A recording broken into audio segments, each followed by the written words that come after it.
Shalom Chaverim. Another beautiful day here in the nation's capital. Low humidity, reasonable temperature. You know, I'm thinking maybe we really live in San Diego and not in D.C. This is perfect weather. It's not going to keep up, of course. We will get more into fall, and then we'll get into our winter. However, it's good to enjoy things right now. I've entitled tonight, The Blame Game.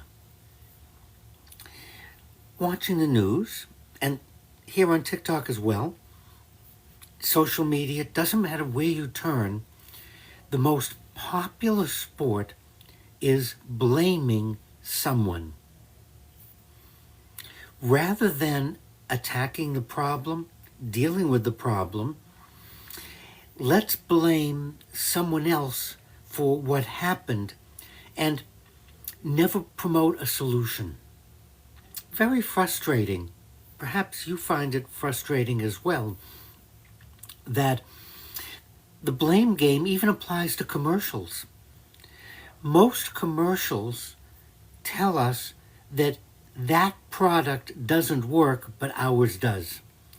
Most commercials will demonstrate or show that whatever you're using, whether it's a shampoo, skincare, shaving, doesn't matter. They'll start with, that's no good, ours is better. I would just like a head-on comparison.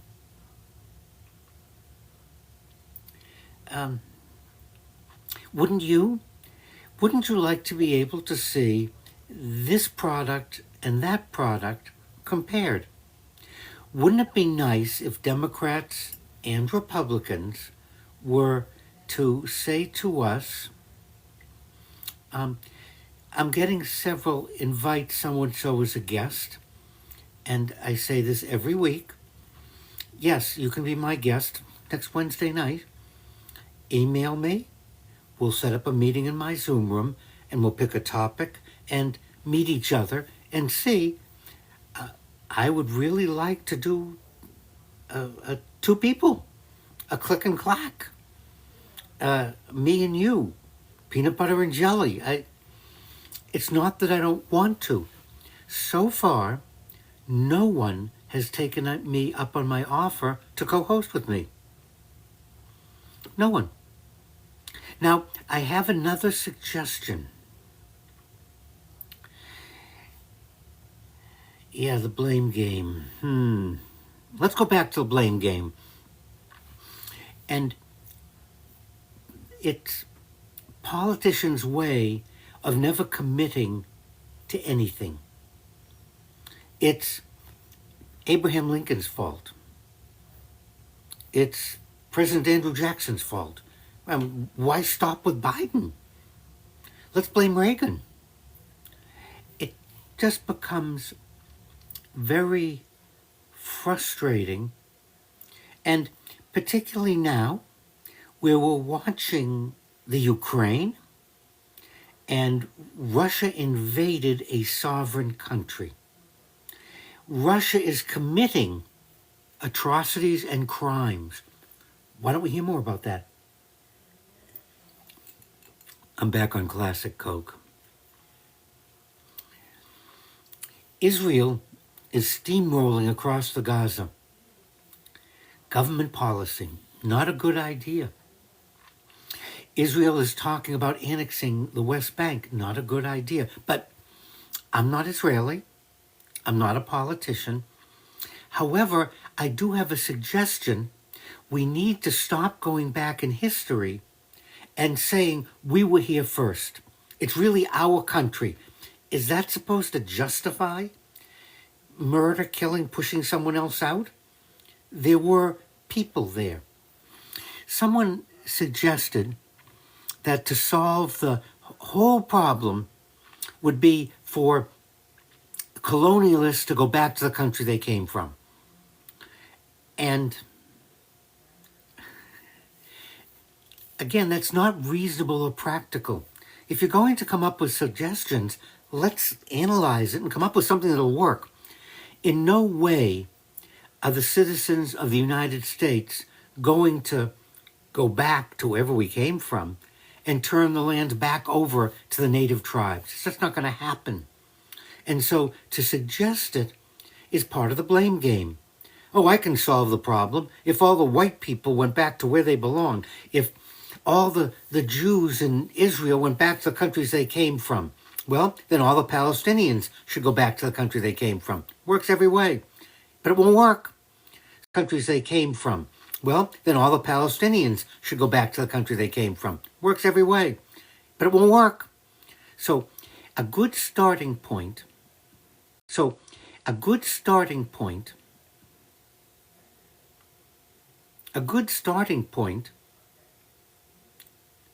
not coming through. There, not coming through. There, I seem to be back again. It's not helpful to play. I seem to be back again. It's not helpful to play the blame game or I was here first. Remember, the word Palestine is derived from the word Philistine. So if anyone should own the land, it would be the Philistines. They're all gone. And to blame colonialism and say, well, if everyone, it's not going to happen. And that's my problem with the blame game. Okay? And the word Palestine comes from the British Mandate. If you want to look at the Ottoman Empire, what we call Israel, the West Bank, and Jordan is Syria. It's all part of Syria. So if we really want to solve the problem, if you're really going to blame and go back, let's turn it all over to Syria. See how well that's working. My point is to stop trying to justify bad behavior, Hamas's behavior, not victims, rape, killing, bombing, setting up military installations in hospitals and schools.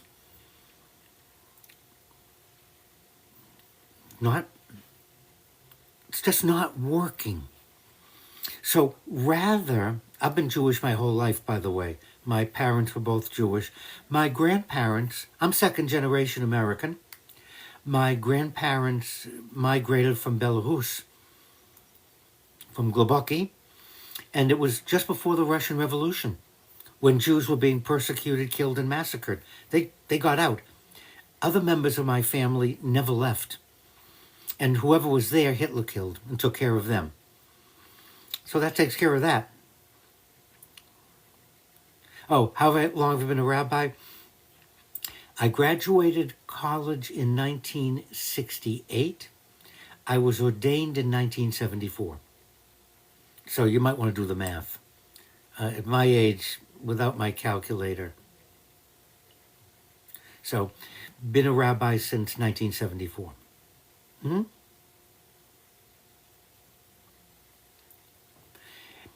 And let's stop and look at what is, okay? There is the state of Israel. It's here and going to be here. People were displaced when the state was founded. They found themselves in various camps. They weren't allowed to migrate into Jordan. They're still not allowed to go to Egypt. And so we have a mass population that truly is displaced people. Let's solve the problem, but not justify what everyone is doing to everyone because of what everyone did, because the end result is nothing's happening. We're not making any progress. And Netanyahu is looking out for his own self. I don't think Netanyahu's policies are good for Israel. I don't think Netanyahu's policies are for anyone but keeping him out of jail and keeping him in power. But again, I'm not Israeli, and that's my view of the situation. What I want to focus on is our Democrats and Republicans, they're back in session. They're going to have to vote on a bill to keep the government open.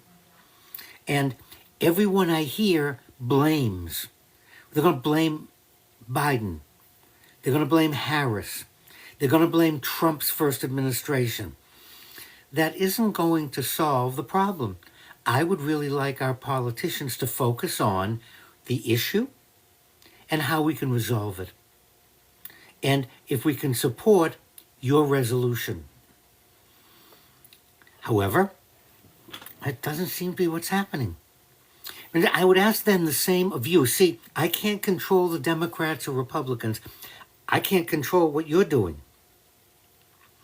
However, I can ask you, viewers, listeners, watchers, TikTokers, posters, to stop blaming.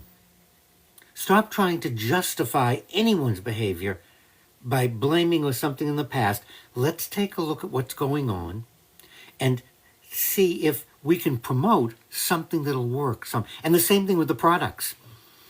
Remember, I said at the beginning, advertising is based upon discrediting what's out there and then telling you mine's better. I just want to head up one-on-one.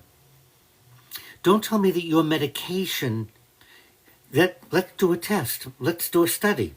Your medication against the standard of care. But I don't think that's unreasonable. And the same thing with comments. Stop for a moment and say, I have an idea. We need to validate both Palestinians, not Hamas, not Hezbollah, not terrorists, but we have to validate people and we have to validate Israel. Now, how do we go about doing that? As opposed to accusing and bringing up words and saying, when I was a child, my parents would say that children are starving in Armenia, finish dinner, as if I could ship it. And Turkey committed genocide against the Armenians. Pure and simple. Now, let's stop and say, what's going on with Armenia? What's going on with countries and people that are there? And if you start in with the blame, Israel's illegal, the Palestinians are illegal, we were here first, it's my country. You could see, I offer you, that hasn't worked. Now, you can continue to promote what doesn't work. That's your choice. However, you're not helping, you're not solving. And that's where the blame game comes in. Oh, it's not my fault. My parents were. Or I went to the wrong school. Or doesn't matter who the land was given to, where it came from. I'll have a real good discussion. We can talk about it. The reality is right now, Israel exists and will exist. There are displaced people that we have to give a home to, a state to. That's up to the Arab nations, not you and me. No. And I believe that many of your comments come out of your having fun, your wanting to annoy, your displaced hostility, your displaced anger, your poor self-image. There's lots of reasons why you post these things, and, well, we'll antagonize Rabbi Block, we'll insult Rabbi Block. Maybe he'll mention me, maybe he'll say something. So I would like to say to all of you making these snide and awful remarks, co-host with me next week. Please, co-host with me next Wednesday night. RabbiBlock@hotmail.com. Let's meet. I guarantee you meet with me, you'll co-host with me. So as we say, put your money where your mouth is. Stop making all these pithy sayings and say, now, I have a much better solution. You go live and tell me when you're going live. I'm available Monday through Thursdays between 10 a.m. and 10 a.m. and 10 p.m. DC time. Certainly not late Friday or Saturday. I'm available Sunday. You tell me when you're live. I'll put up invite me, and you let me in. So you don't even have to go to my website. You don't even have to send me an email. You tell me when you're live, and I'll appear with you. How's that? What better offer? Instead of all this shameful, ridiculous foolishness of you posting these things, and rather than asking me to invite you, I want you to invite me to your live. Please. And we don't even have to have a preliminary. However, if you make it at 3 o'clock in the morning on a Thursday, I'm not going to be there. So that's why I mention between 10 and 10, Monday through Thursday, and watch the time on the East Coast. You go, tell me, and I'll do whatever you do to invite me. There you go. And that's an answer to somebody who said to me he wanted to talk to me directly without meeting beforehand. I agree. I will do that. Just tell me when you're on live. What could be better? In that way, I can answer your questions. I predict that none of you will do that because it's too much fun to do these ridiculous sayings. The blame game. And that's what most of you are doing. Blaming, not coming up with a solution. Let's move away from that. Let's start talking about, I used a shampoo that guaranteed didn't do any of the things it said on the bottle. Right? I used a volumizing shampoo. I used a volumizing cream rinse. I saw the commercials. Didn't work. So why don't, I know advertisers aren't going to do this, but you and I can. You and I can ask the real questions. How does your product lay up with, compare to this product that I'm using? Not a statement that other product's bad. No. One-on-one. And the next is we have to stop buying stuff.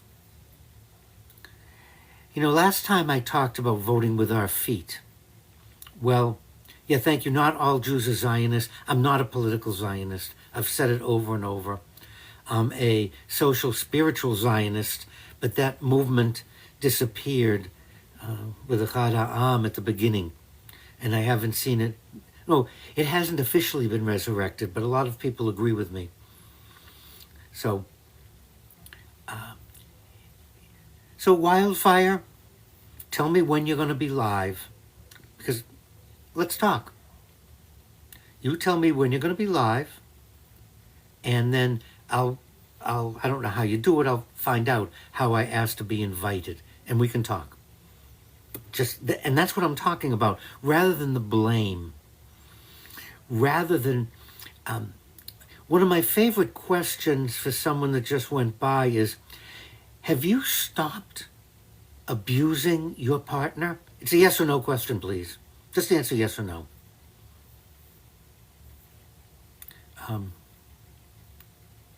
Cam, I'm waiting for you to answer that. Have you stopped abusing your dog? Yes or no?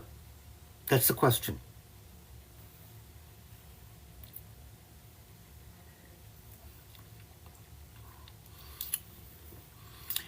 Okay, talked about blame. No, the Talmud is not about intolerance or hate. Not sure where where you got that or where that's coming from. The Talmud is rabbinic commentary on the oral law. It tells stories. People talk about their own lives. However, it's not Jewish law. Remember, in Judaism, we don't have a pope, a bishop, cardinals. There is no prime authority to speak for Judaism. And in the UK, there's the Sephardic chief rabbi and the Ashkenazic chief rabbi. They're political appointments. In Israel, there's an Ashkenazic chief rabbi and a Sephardic chief rabbi. That's because they're not spiritual leaders. They're political, because we don't have that. I am chief rabbi of Western Fairfax County, Virginia. That's my title. Mm-hmm.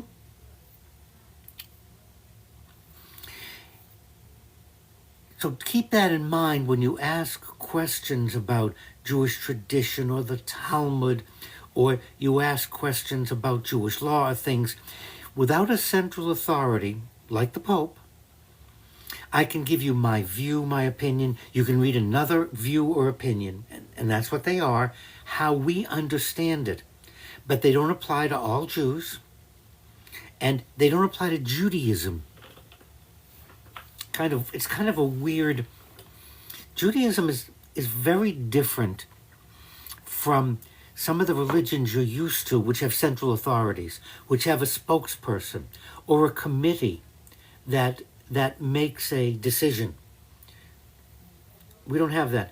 When you listen to me, I say this over and over, you're listening to Rabbi Block. You can Google me. In fact, I want you to Google me. Kenneth B. Block. Now, that's not to say that Rabbi Block won't work, but in general, what I use Rabbi Kenneth B. Block. So if you're Googling, I want you to use the full title. Use your AI, Rabbi Block. Find out about me. I want you to do that, because my answers to you are mine. And they're based on my understanding, my having been a therapist for 40 years, my life experiences. They don't speak for all Jews, because we don't have that authority. Now, some Christian denominations, the Archbishop of Canterbury speaks for the Anglican Church. Pope Leo speaks for the Roman Catholic Church. And other denominations have synods or councils that speak for the religion. Yeah, you haven't heard the term spiritual Zionist, because Achad Ha'am was the founder of spiritual Zionism.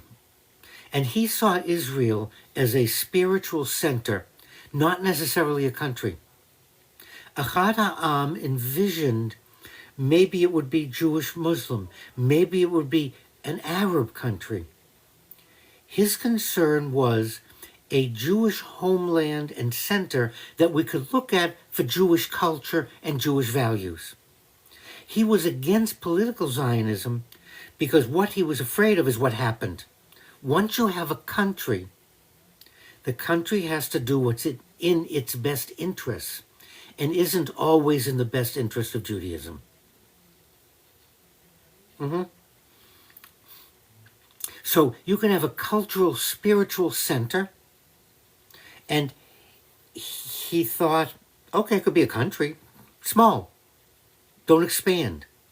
But because of historic circumstances, the country of Israel was forced to fight war after war against invading armies.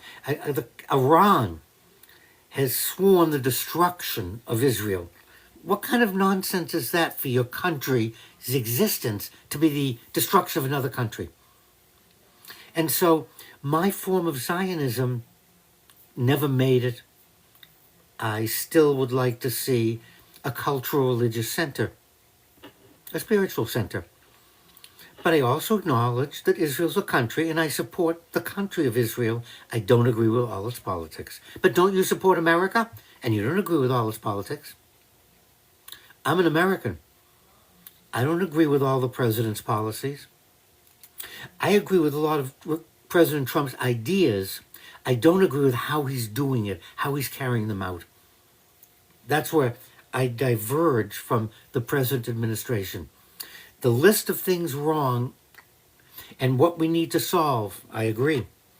How it's being done, it's not productive, it's not working, so you have to stop it.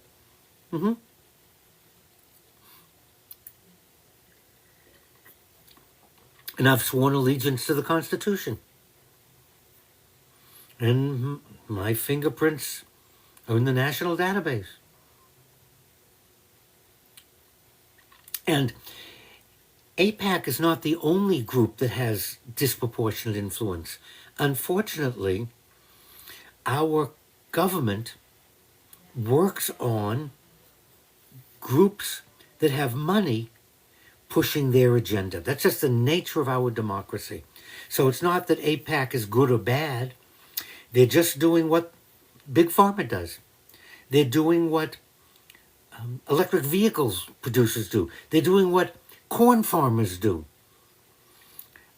Right now, the corn farmers are up against putting cane sugar back in Coke because they want high fructose, which comes from corn. So their lobbying group is pushing against changing the formula for Coke. I think deportations are a very bad solution to a problem. It's not a good solution to the problem. We do have a problem with immigration, with who's going to be a citizen. And we need to solve it. But mass deportations, arresting people, it's not working. It's not going to work. And it's not addressing our immigration policy. And all of a sudden the president's saying he's going to let 1 million Chinese students in because we need them in the universities. In Yiddish, that's a mishigas. Narrigkeit. Just silly. We need a comprehensive policy that both Democrats and Republicans promote. How about that? No blame, no justification. Just say, our present policy isn't good. We need one. Let's put different ideas on the table. Let's discuss them, but let's not go back and blame Reagan or blame. And that's what I heard on the news again tonight. It's their fault. We wouldn't be in this mess if they didn't do that. Don't even start with that. Tell me how we're going to fix things. I have great respect for Islam. It's a sister, brother religion of Judaism. I'm not considering converting. I'm very happy with Judaism. And I think for Islam, follow Islam. Remember, Judaism has never sought converts. We've never knocked on your door. We've never handed you pamphlets. Never. Only very early in the history of Judaism were there ever attempts to convert people or talk them into, or, this is part of the blame game, my favorite is, my religion's better than theirs. That's the blame game. I need to get a copy of my book. I didn't put it on the table.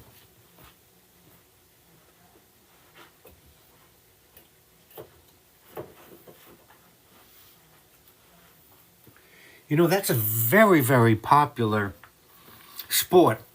People tell you there's something wrong with your religion. You're not going to a special place. They always start by blaming, by discrediting, rather than presenting, this is my religion, this is what we believe. And I'm not seeking converts.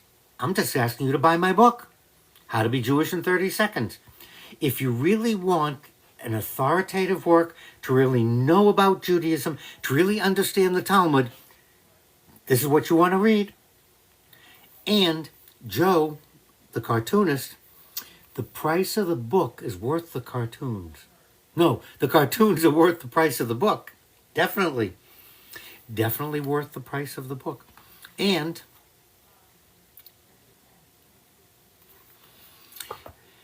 thank you all for watching. Thank you for listening. What I'd like you to walk away with, watch out for the blame game and don't participate. Thank you.